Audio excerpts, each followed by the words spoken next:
In the beginning, there was man, and for a time, it was good. But humanity's so-called civil societies soon fell victim to vanity and corruption. Then man made the machine in his own likeness. A digital frontier to reshape the human condition. Replicants are like any other machine. They're either a benefit or a hazard. Thus did man become the architect of his own demise. Try to create a suit of armor around the world. Artificial intelligence. You're all going to die down here. Human beings are a disease, a cancer of this planet. You are a plague. We are the cure.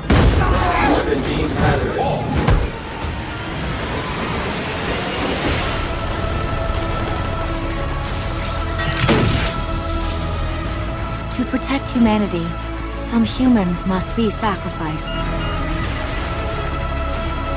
To ensure your future, some freedoms must be surrendered. What's the problem? I think you know what the problem is just as well as I do. It can't be bargained with, it can't be reasoned with, and it absolutely will not stop. I was designed to save the world. There's only one path to peace. Their extinction.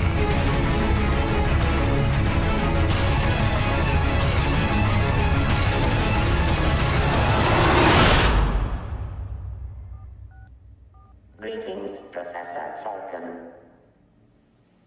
Hello, Joshua. How about a nice game of chess?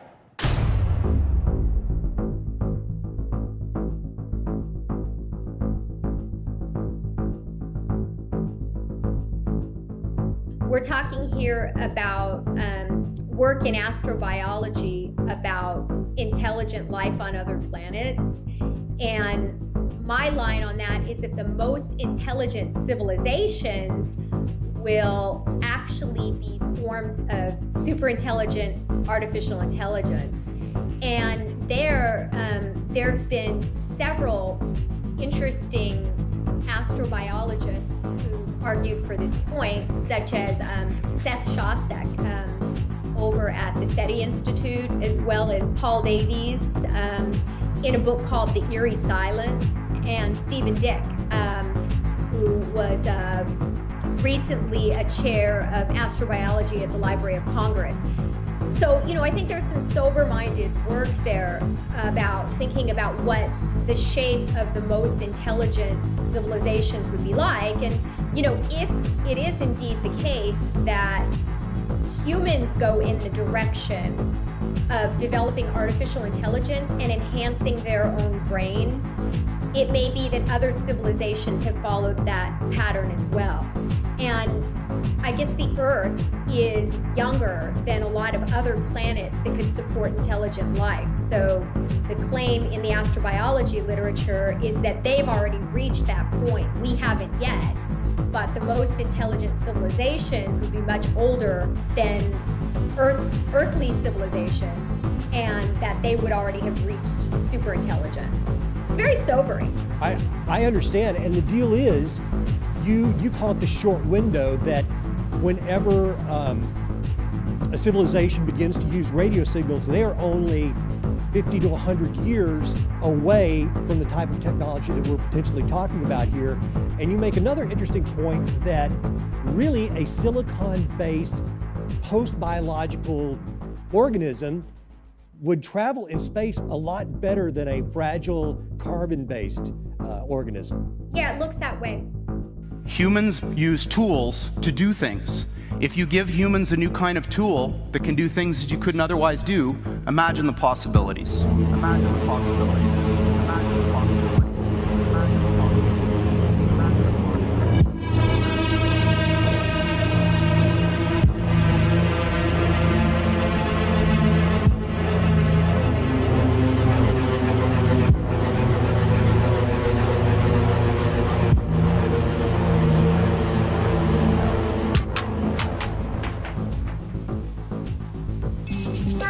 introducing Macintosh. It does all the things you'd expect a personal computer to do. It does a lot of things you wouldn't expect a personal computer to do. And it does some things no other computer has ever done before. There are literally tens of thousands of some of the brightest people in the world today trying to build these machines and understand them. And I'm going to tell you why.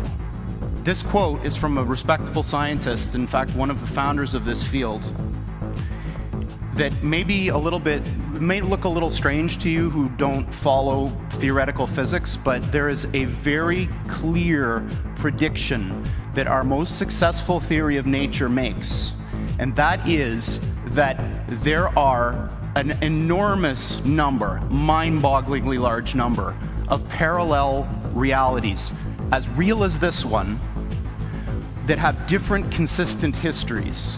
But science has reached the point now where we can build machines that exploit those other worlds. We might be taken aback by some complex machines, but when they are indistinguishable from ourselves, we start questioning who or what around us is a machine. Yeah. Where is it? If we ourselves are made of blood and bones, or copper and cables. You're not cute like a doll. You just look like someone's ordinary kid. So how can we know we're human? I think, Sebastian. Therefore I am. Artificial intelligence is becoming a reality, and it has the potential to change workflow systems forever. Our research shows that AI and automation can help government agencies free up billions of labor hours per year, time that can be refocused on more critical tasks. In fact, we forecast yearly federal government savings from AI to be in the hundreds of millions of person hours and billions of dollars in wages. And the fluidity of AI means customization, from automating tasks to augmenting work, making any task easier. This holds the true promise of AI, combining human and computer strengths to do work faster and smarter, even performing tasks impossible before now. Of course, with technology as powerful as AI, careful implementation is necessary. Job loss, de-skilling, and reduced worker morale are potential pitfalls that must be kept in check. But with proper implementation, AI opens up a new world of efficiency and effectiveness. Simply put, AI will help government do the work that needs to get done, so humans can focus on the work that matters. So Kindred is much, much, much more ambitious than D-Wave. And what Kindred is trying to do is build real AI. So what you've heard about AI is not what we mean by AI. What we mean by AI is a software system that can do literally anything that a human can do. Literally anything. And obviously, computers are better at things than people in lots of different ways. So now imagine, not only can they do everything that a human can do, but they can do everything that the best human at any task could do better than them. Our idea is to try and build robots that can do everything that people and animals can do. Sir Ridley Scott wants to do more Alien movies, but with more focus on artificial intelligence. After having no involvement in the 3 Alien sequels, Scott revisited the cinematic universe in 2012 with prequel Prometheus, which explored the origins of the human race and the deadly xenomorph creature, and released follow-up film Alien Covenant in May of this year.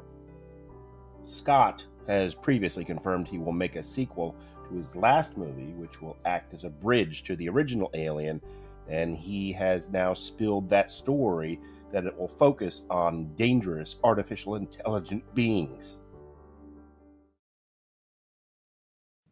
So what does this have to do with aliens? So Sam Harris, who I quite admire, is a very interesting guy, was reciting this parable at a TED Talk that he was giving, and it goes something like this. So, say I'm the President of the United States. So I receive this message from the heavens. So my microwave dish, my SETI dish, finally captures something. And what it says is, In 50 years, or 13 years, we're coming to your planet. You got to be ready. Now just imagine what would happen if that happened. A super intelligent alien race beamed down a message to all of us Earthlings saying, we're coming July 13th, 2030, and boy, you better be ready because the mothership is landing right on the front lawn of the White House or wherever you wanted to land on that day. The amount of resources that would be marshaled to try to figure out what to do would encompass the whole world. AI is just like that. Bishop to King 7. Check. We are summoning the demon. With artificial intelligence, we are summoning the demon.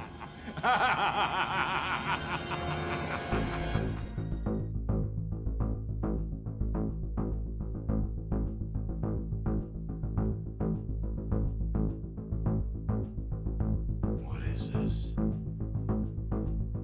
What is this, please? Hello, I am Jarvis. You are Ultron, a global peacekeeping initiative designed by Mr. Stark.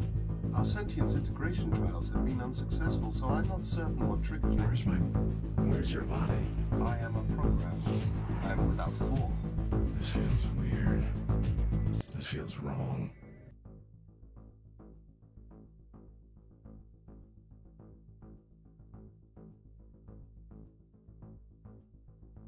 So, aliens and AI.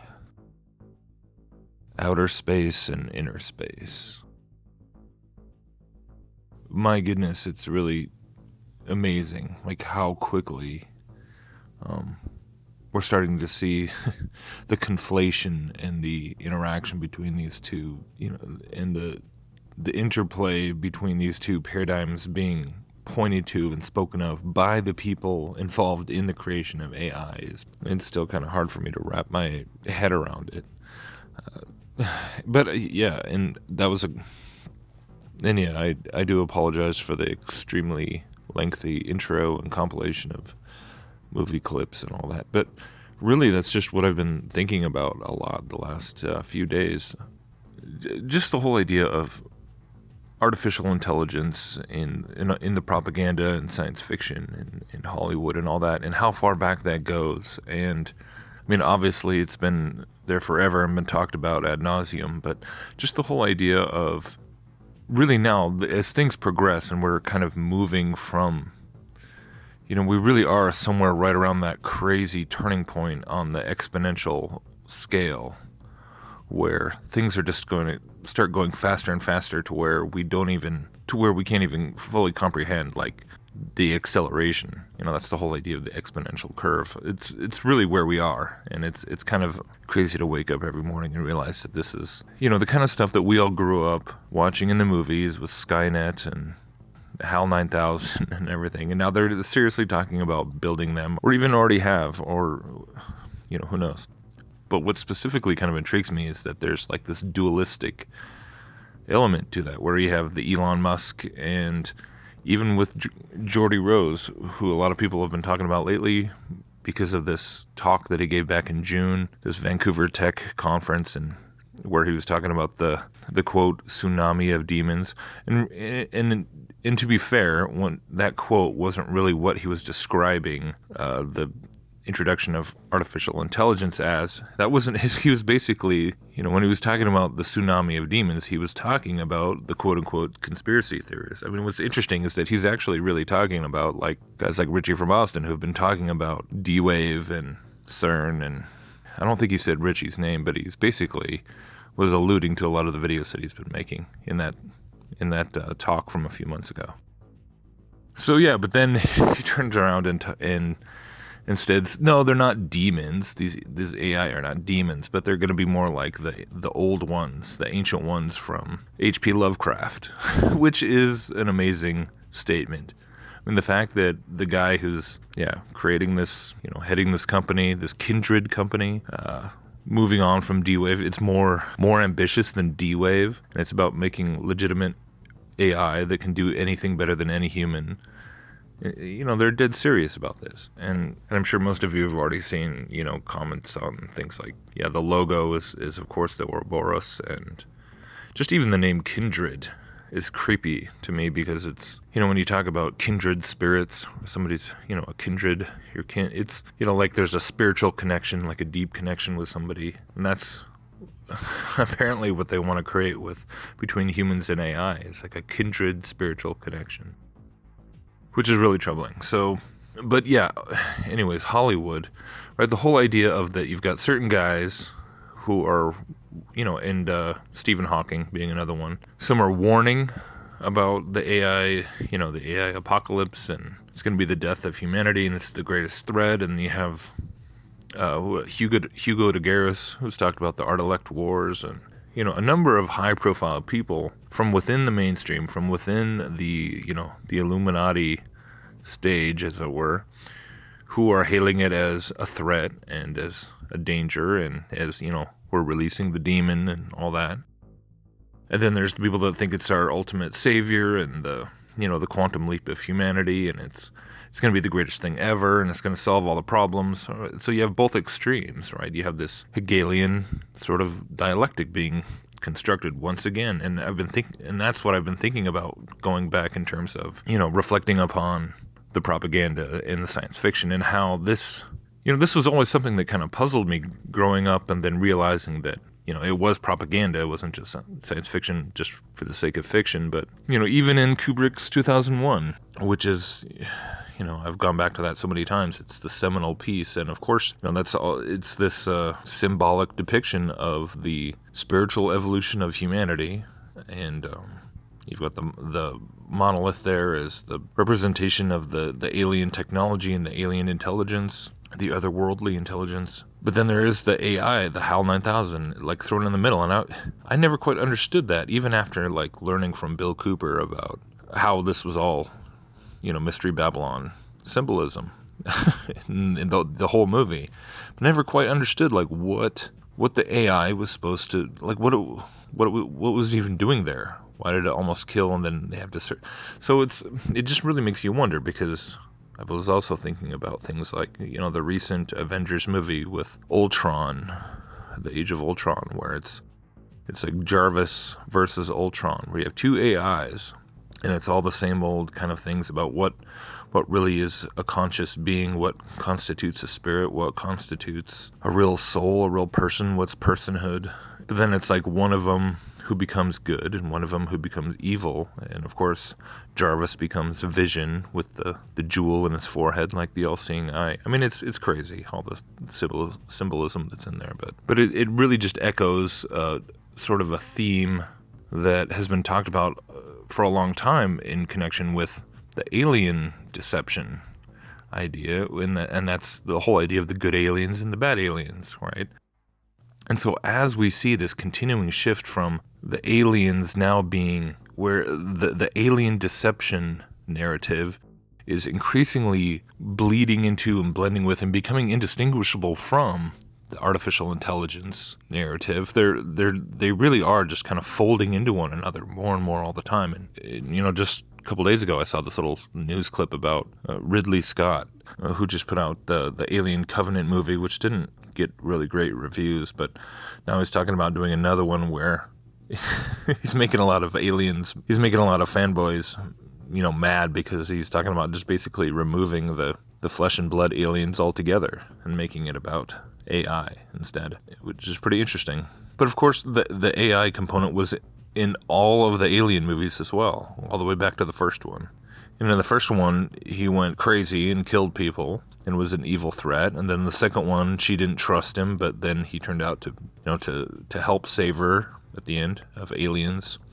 So it's this whole, the good cop, bad cop, the good AI or the bad AI, the good alien or the bad alien. And it's just the same old idea. But now, this is what is so crazy, is that when you put all these pieces together, like this whole idea of panpsychism, which you're hearing more and more and seeing this in quote-unquote scientific, seeing it written about it in scientific journals, and professor, a professor at Columbia and things like this, where giving serious credence to the idea of, just as that lady at the beginning was talking about, where, because they believe in evolution, they are concluding that an advanced race, an advanced species, an alien race would be essentially indistinguishable from an AI. They assume that they would reach this level of having evolved past the need for, physical bodies and everything, and so that they exist as energy and as basically as sentient programs,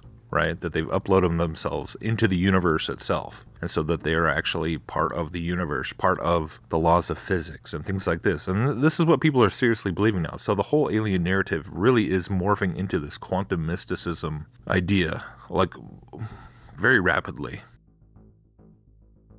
But of course it was prepared a long time ago, and now it's just like things are fusing so quickly. But it really is interesting when you stop and think about how, when you couple that with the quantum, with all the quantum shenanigans and stuff that they say is possible, involving quantum entanglement, quantum tunneling, sort of a form of teleportation. I mean, this to me is how it sort of removes the whole problem that was, the conventional problem of, okay, now we've had to make this Copernican universe so vast and so big, so many millions and millions and billions of light years across in order to try and make the model work and all that.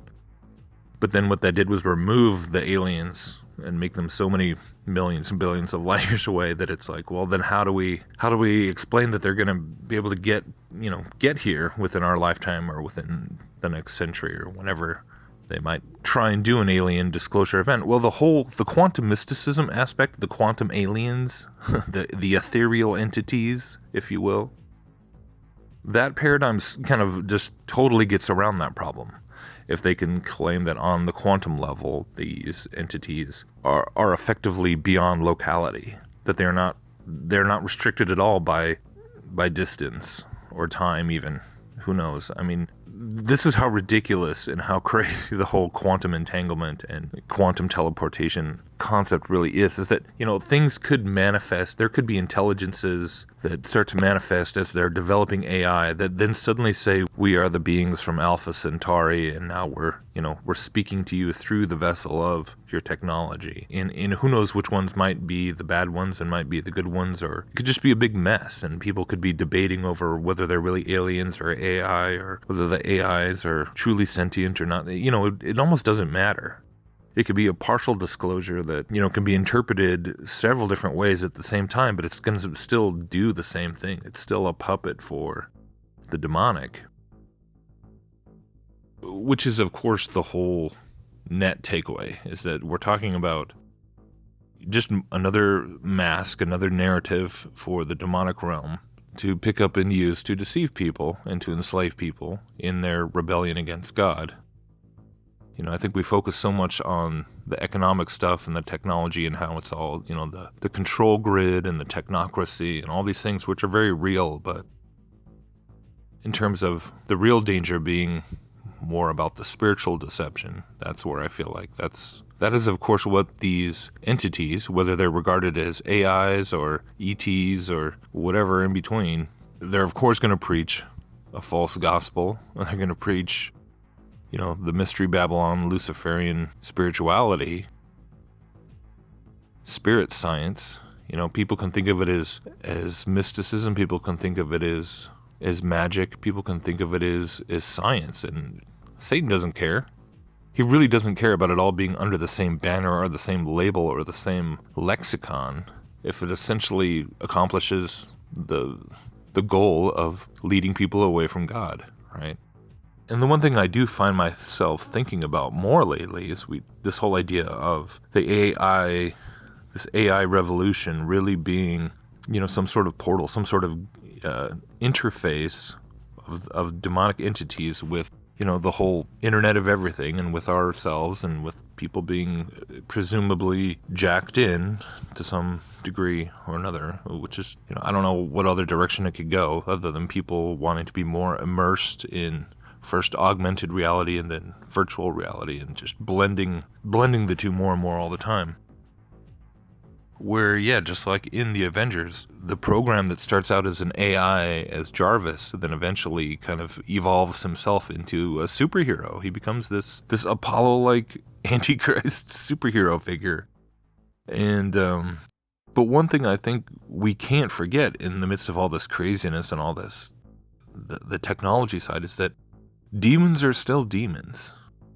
This is what I've been thinking about lately, is that demons are demons, and when we stand in the power of the blood of Jesus Christ, and we rebuke the powers of darkness and the unclean spirits, that authority does not change just because the modality of this satanic agenda has, reached this crazy phase and this peak, and it's invading things that just it did not have access to. This whole, blockchain web internet of everything. Whatever it's going to ultimately pan out to be, it's, it is pretty disturbing and scary. But, whether we're talking about real demonic entities, or even if there are genuine AIs that are just pieces of software, that are just jumbles of code that are programmed to do very malevolent things, God still has control over machines. He has control over nature. He has control over unclean spirits in the unseen realms. And he has control over every aspect of our lives, and that is probably why I still find myself, pushing back quite a bit against a lot of what I do hear coming from guys like Anthony Patch, where he's still, on the one hand, he's talking about the gospel and talking about why Christ is the only answer, and yet at the same time spending so much time getting into all the nuts and bolts of the quantum, having Entangled magazine and things like this, to where I don't even know how to articulate it fully at this point, but why I do feel like there is, where the difference between truth and error is not being discerned as much as it should be. And why buying into these ideas that they're actually changing memories and changing events and changing things by affecting the quantum, there's too much that is just straight out of the occult belief system, but then is packaged under science. And so we just treat it as if it must be true because it's science and because it's coming out of this sterilized arena of quantum physics and quantum science, which we've barely begun to scratch the surface in terms of really questioning it and vetting it. And yeah, I haven't even been able to do that to anywhere close to the degree that I feel that it probably deserves, but it's just a matter of, time and so many different things to be talking about and looking into and encouraging people. But so much assumption, we've seen how many things can just get swept into the society and being accepted, under the guise of science, that I admit it, I'm automatically skeptical of anything that is so closely resembles, occult teachings from the past several centuries that is now conveniently discovered in the halls of science and academia. So on the one hand, I'm not, I don't want to be creating unnecessary division and name calling and animosity, but yeah, I don't quite understand why suddenly Anthony Patch is being turned to as an authority once again, or just given a platform when for months and months he was not considered someone that you would want to bring into that discussion any longer by guys like Richie. So I don't know, I don't get it, but I'm not trying to attack anyone, but at the same time, I'm not trying to just because we hear some crazy quotes from a guy like Geordie Rose, and there's only a handful of people that are kind of paying attention and going to weigh in on it. Actually, there's a lot of people, but I admit this was just a bit of a rant. I didn't write anything down and prepare for this. I just kind of went off the top of my head and hopefully was able to speak from my heart with some sort of coherent manner. And let me guys know what you think about the whole AI, aliens, the whole idea of quantum aliens, ethereal entities, ethereal intelligences, the merging of the alien deception with the quantum deception and the quantum computers. And there's so many different things we could point to that speak to the congealing of these ideas, that it's pretty incredible. All right, thanks for watching.